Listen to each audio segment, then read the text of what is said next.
what to do when you're an evaluator at your club. Now, evaluation is the heart of the Toastmasters education program. It means that you listen to and observe club members' speeches and provide feedback to them. They too evaluate your speeches, all with the intention of developing each other's speaking skills. Now, bear in mind that the tone and content of an evaluation have great impact on the speaker as well as the club. Harsh evaluations may cause a member to leave the club. Overly kind evaluations may not help the members to improve, so eventually may frustrate them. Evaluators strive to strike a balance between these two extremes, giving evaluations which are helpful and encouraging. Now, there are many benefits as you progress in your journey to become a better evaluator. As you gain more experience in evaluation, you will find that you listen better with focus. You also become a more critical thinker who can logically analyze what was said to you on the spot.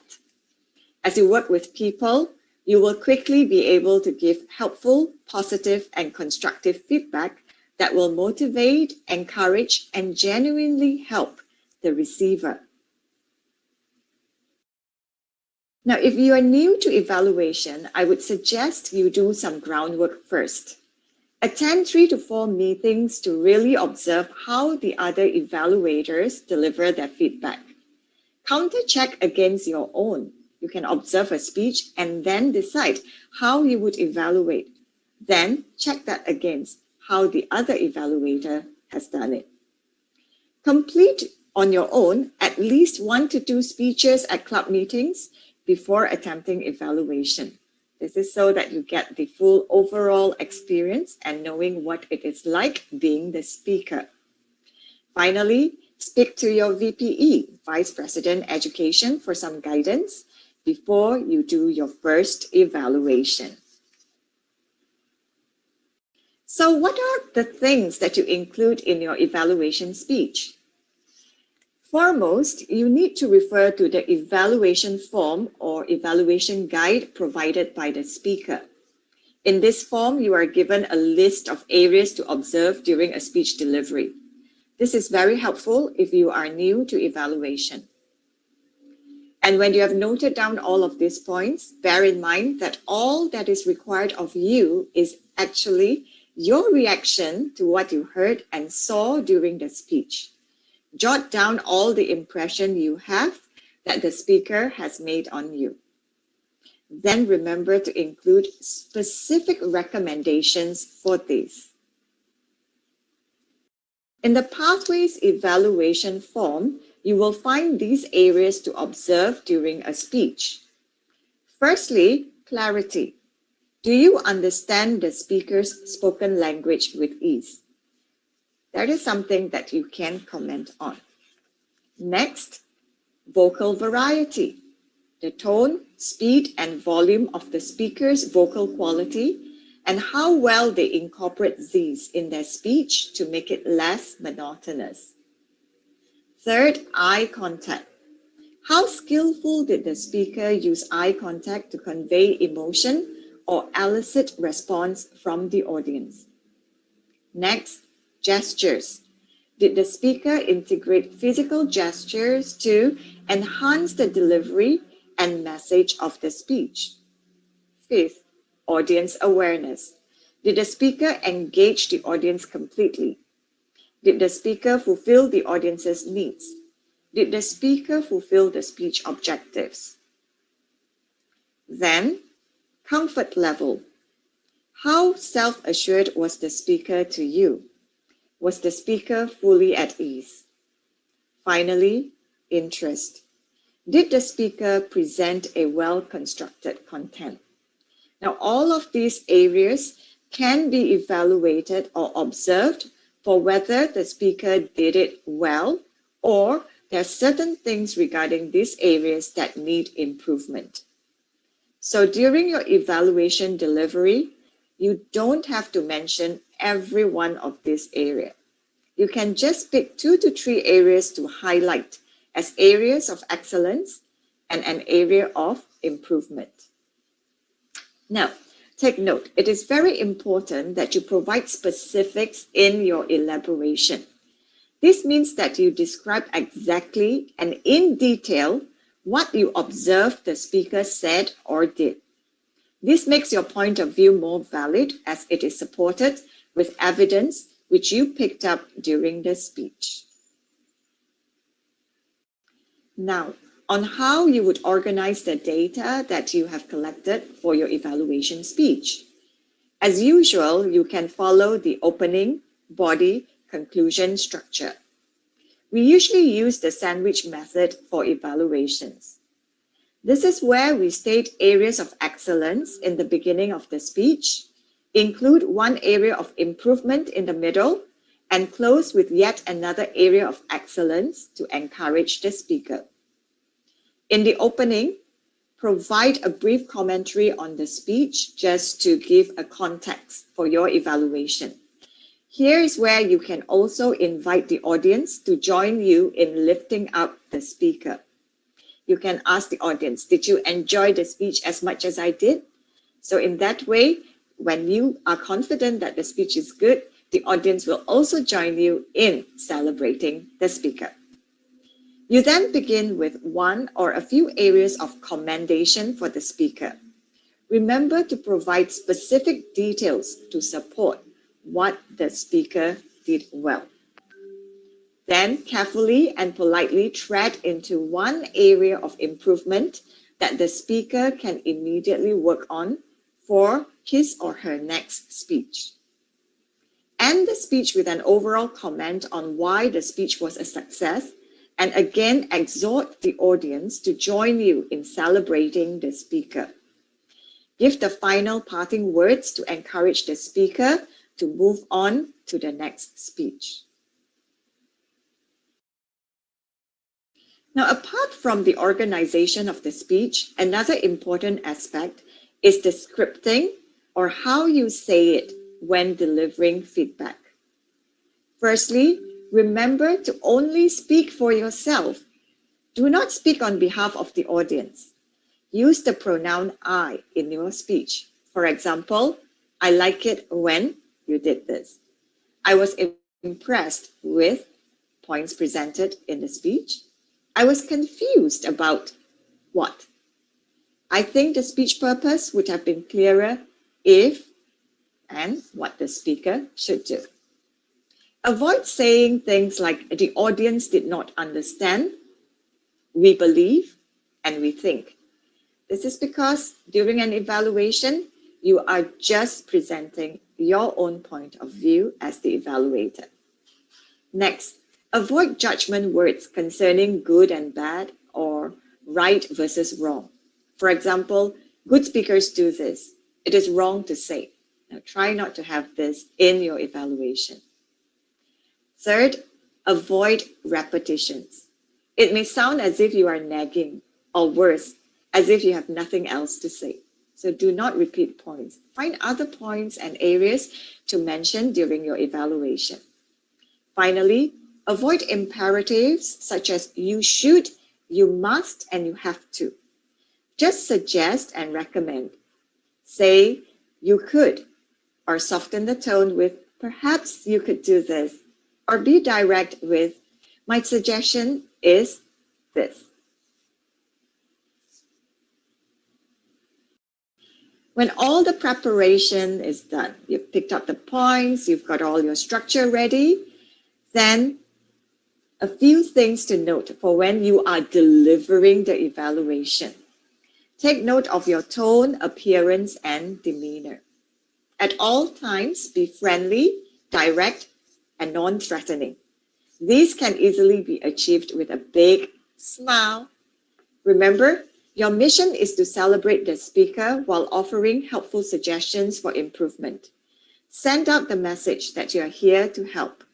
Address the speaker most of the time and the audience only occasionally.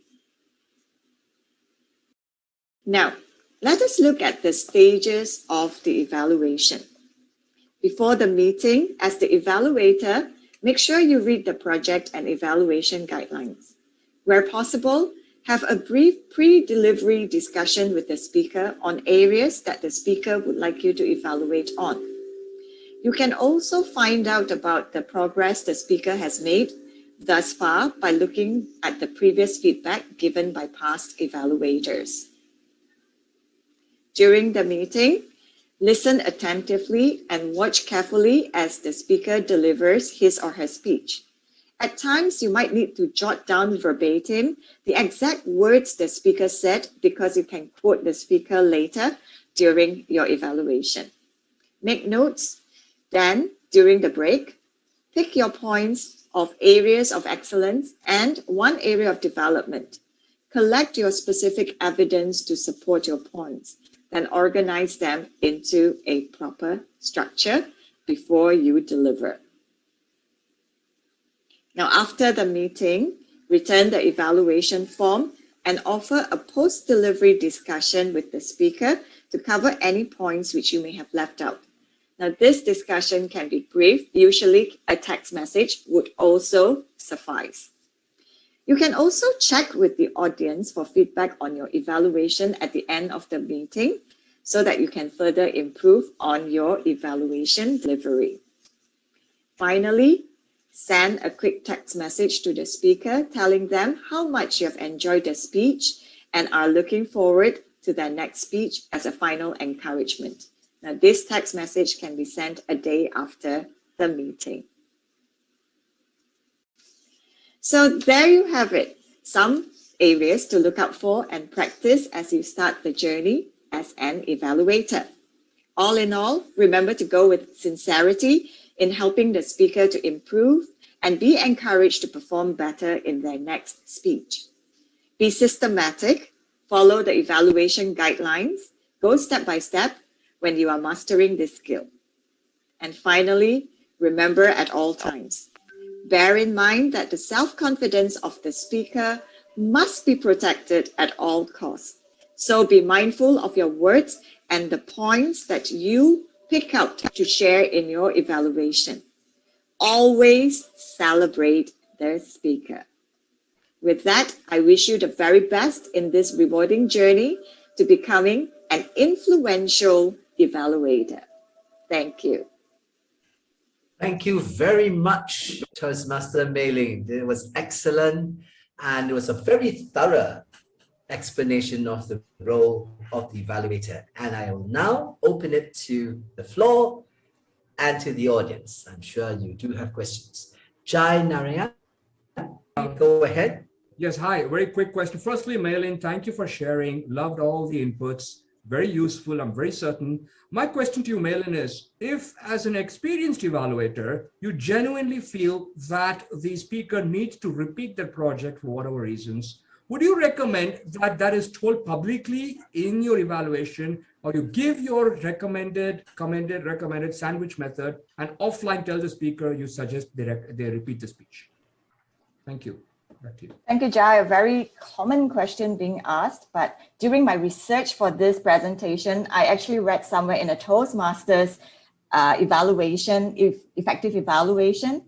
Actually, we are not supposed to ask the speakers to repeat the project. It is stated there in the document itself.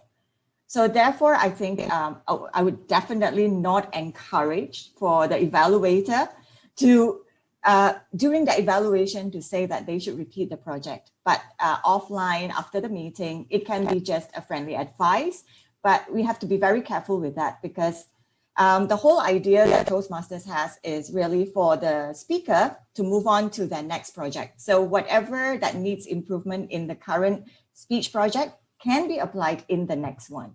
So that's the reason why Toastmasters say we shouldn't ask them to repeat, but they can apply it in the next project.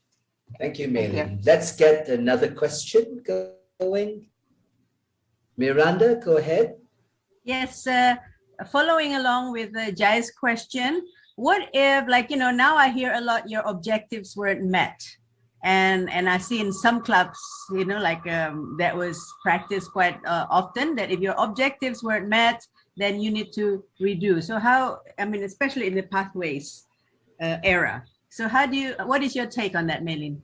Okay, right. If objectives weren't met, to me, that is something that is really very serious, because whatever we give, whatever speeches must have an objectives. Otherwise, it defeats the purpose of us standing up there to present.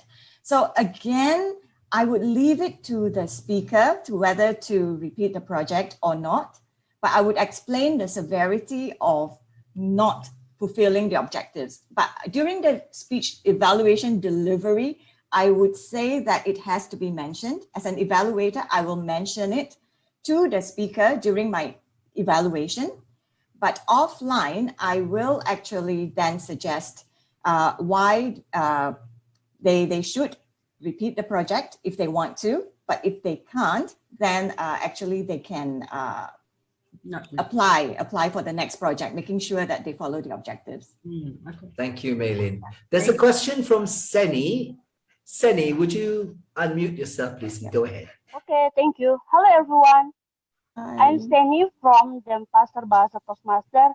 Sorry, I cannot open the camera because it's outside. No worries. Okay, I'm a new member, but in every meeting, I try to take on the rule.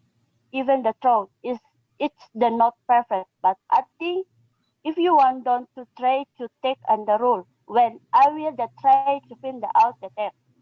Before become a member, I volunteered to be the timer. After that become the and the member, I become a counter as a and the grammar. And I think it's all the root. Thank you for the part as very important to me. But I want to learn you once again in the pen. I take the rule of evaluator, but I don't feel that it's effective. But I need to the learning and find out the more. My question: how to be a prepared evaluator? Because I need of a few of the steps to learn him about evaluator. Thank you.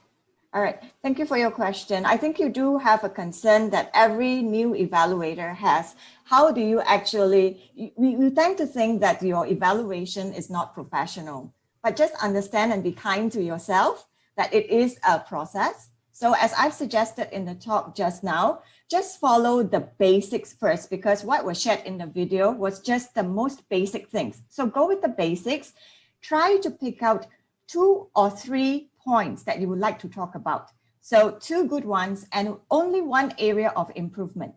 But sometimes, even if you feel that an area of improvement is not, you can't find an area of improvement, that is totally fine too, because as long as you celebrate the speaker, you tell the speaker what they did right and what you enjoyed about their speech, that is already doing something for the speaker, because they get to see your perspective as someone who is seated down in the audience. And this is the experience that you're going through when you are listening to their speech. And that is already very helpful. So I would say, take your time. It doesn't matter how well you do an evaluation. Don't ever apologize for your evaluation. I'm sorry because I'm new. Don't do that. Just be sincere and offer your honest opinion and your point of view. That is all that is needed. And slowly, as you build up, if you have more confidence, attend more meetings, observe how other experienced evaluators do it, and then merge with yourself. Sit and question, okay, how would I evaluate this speaker? How does this evaluator does it? Every time, if you do this silent analysis for yourself, you will also learn something and improve on it. So I would say keep doing your evaluation. That is not being professional, is not what the speakers are looking for, because we are all learning. Okay, I hope I answer your question. Just keep going. Thank you, Mei Lin. Just keep going, and it's a matter of practice. Yes. The more you do, the easier it gets. The more you do, the easier it gets. Mei Lin will agree. We have time for one more question. is there another question for Mei Lin? Hardif, I think it was. Hardif, go ahead, Hardif. Yeah, okay. Thank you, Mei Lin. I would like to, we are giving our speech for evaluation. Do we need to give in a simple language based on the speaker, or some speaker evaluators use bombastic words, some Latin words, some have a phrase or words kind of thing, example, you know, and they make it like they are giving a speech. So what is your opinion on this? Okay, right. Be yourself. Be yourself. You're not the speaker. So if they use really good big words and you totally enjoy it, then give them that feedback. Just tell them, well, you actually use very good words. I've detected that. I'm really impressed with that. So just tell them your opinion. But if you can match, well, this is actually what you have asked, I would say, is level 2. Once you are totally well-versed with evaluation, you're okay with the basics, then that's when you move to the second level. Now, at the second level of evaluation, you don't really have to follow all these step-by-step things. You can actually then reflect what the speaker has done. So let me share one experience that I've had. I've had to evaluate a district champion who went to the US to represent my district, District 51, in a normal club meeting. So his speech was really on making all the mistakes and then doing it the hard way. Would you like to do it the hard way or the easy way was the message. And his is meaning to take the tough road. Then for that evaluation, I actually gave him a lot more. I just have one statement telling that, well, you are a district champion. You represented us, all areas. It was great. But here I would like to find some faults with you. I was being playful. And then the whole of the evaluation, I gave him 4 or 5 areas of improvement. And I ended the speech with, well, tonight I'm sure that you'll be tossing and turning in bed thinking about all that I have said. But tell me, would you want it the hard way or the easy way? So when you do evaluation, once you get the hang of it, then you will start to have fun with it. But at all times, I would say, whether using whatever words, keep it polite and encouraging. Then that's where you get really good fun evaluations and you'll enjoy it. Thank you, Ong Mei Lin.